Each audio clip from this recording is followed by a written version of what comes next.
What is Bandar in Kuala Lumpur? Can you believe that Bandar Malaysia in Kuala Lumpur is planning an insane growth to 7 million residents? Sounds unbelievable, right?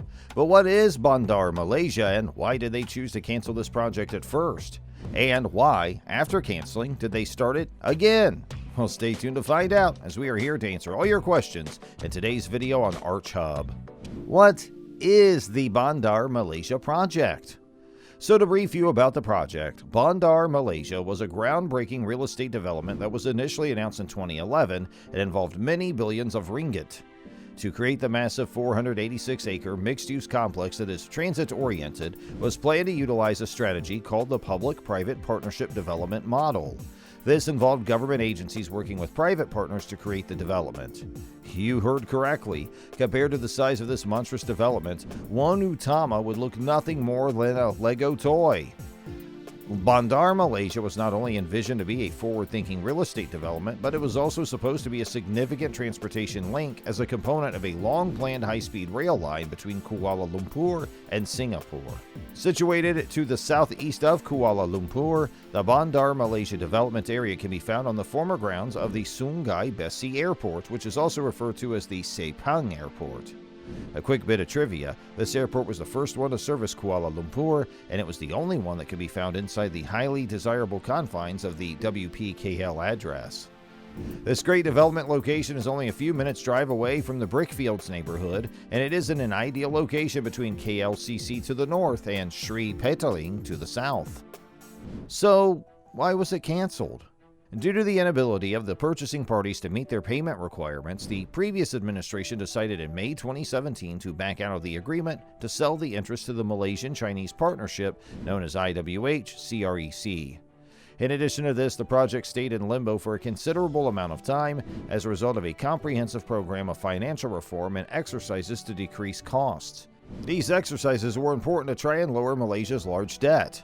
They were brought in by Malaysia's new administration, which is led by Prime Minister Tun Mahathir Mohamad, and due to the significant financial commitments that would be required by major projects such as the high-speed rail, the East Coast Rail Link, and even Bandar Malaysia itself, the decision was made to examine certain projects. This was done in order to reevaluate and recalculate the situation in order to determine whether or not it was possible to finance the projects in a manner that was more environmentally friendly. When you put it all together, it all makes perfect sense. If you were to inherit an obligation to spend all kinds of money, you would undoubtedly want to take a careful look at where each and every cent is going before handing up your wallet. So, why was it reinstated? We get your confusion.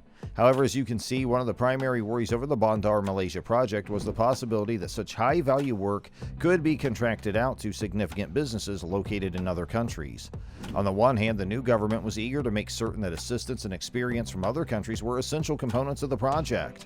On the other hand, it was essential to make certain that regional businesses would obtain the best potential advantage from the vast amount of building necessary work. After a new round of negotiations, the Bandar Malaysia contract was finally given to the IWH-CREC consortium in April 2019, although they were the ones who had initially won the bid. Following the execution and completion of the all-encompassing review, the government's pleased to report that it is determined that the proposed joint venture will provide adequate opportunities for local Malaysian businesses as well. As we move forward with this endeavor, one useful aspect is the ongoing work that Malaysia and China are doing to deepen and strengthen their bilateral relations. This is something we should keep in mind. So, what are the highlights and the special features? In case the development of over 500 acres of valuable real estate wasn't enough, Bandar Malaysia also pledges to become a forward-thinking new hub for integrated transportation in Malaysia. It is going to be the gleaming hub of public transportation that we have all envisioned, complete with the following amenities. Integration of the public transportation system. Bandar Malaysia is going to include connections for the KTM commuter, the mass rapid transit, and the express rail link services. This is going to be if KL Central made the decision to take some steroids and then took their game to an incredible level. The high-speed rail Bandar Malaysia was at one point intended to serve as a transportation hub for the highly anticipated KL Singapore high-speed rail line. However, the project ran into problems when there was a change of government. Now that it has been revitalized, according to Tun Mahathir Mohamad, who has suggested that the massive project will soon get underway, we'll most certainly be able to visit an HSR station. An important piece for financial investments. Well, it is hoped that Bandar Malaysia would become a key investment location due to the fact that it has a history of being a pioneer in the field of development. Large corporations are not the only ones vying for a piece of this massive and lucrative development market. Worldwide, Fortune 500 firms and important institutions are also interested in purchasing office space in what is likely to become one of Malaysia's most desirable areas. The largest underground city in the world. The China Railway Group, which is the master developer of the Bandar Malaysia project, has plans to construct what would be the largest underground metropolis in the world right here in Malaysia. It is reported that the city was modeled after the city of Montreal, which is located in Canada and covers an area of 4 million square meters. The city is said to consist of an underground retail mall, canals, a financial center, indoor theme parks, and other recreational facilities. Recreations and criticism. Bandar Malaysia is no doubt the largest real estate development project in Malaysia, and it was thrown into disarray last week after the government of Malaysia abruptly canceled a deal with the Chinese-Malaysian master developer of the project, citing the developer's repeated failure to meet payment obligations. The 196.7-hectare development is intended to be a new business center in the Malaysian capital, as well as a significant transit node. It will hold the terminal of the planned Kuala Lumpur and Singapore high-speed railway, in addition to connecting metro, rail, and road links. At the end of 2015, a joint venture between Malaysia's Iskandar Waterfront Holdings and state-owned China Railway Engineering Corp. secured rights as the master developer by agreeing to purchase a 60% stake in the Bandar Malaysia project from the scandal-ridden state property fund, One Malaysia Development Berhad.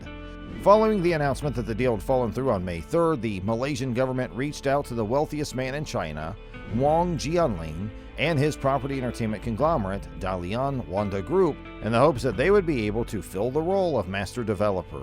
According to a report of a Singaporean publication called The Straits Times, negotiations between the government of Malaysia and Wang Jianlin have reached a very advanced stage, and the arrangement is currently pending permission from China's financial regulators.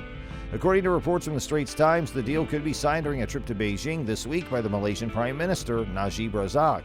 Although such approval is far from certain in light of China's ongoing crackdown on capital outflows intended for property, a deal could be signed during this trip.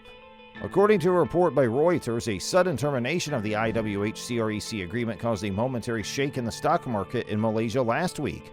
Traders believe that this indicated a freeze on Chinese investment in Malaysia.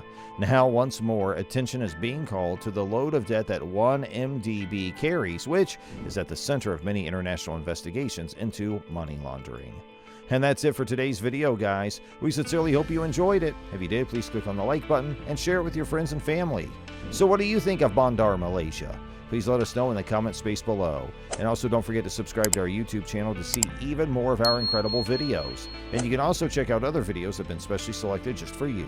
And we'll catch up with you next time. Thanks for watching.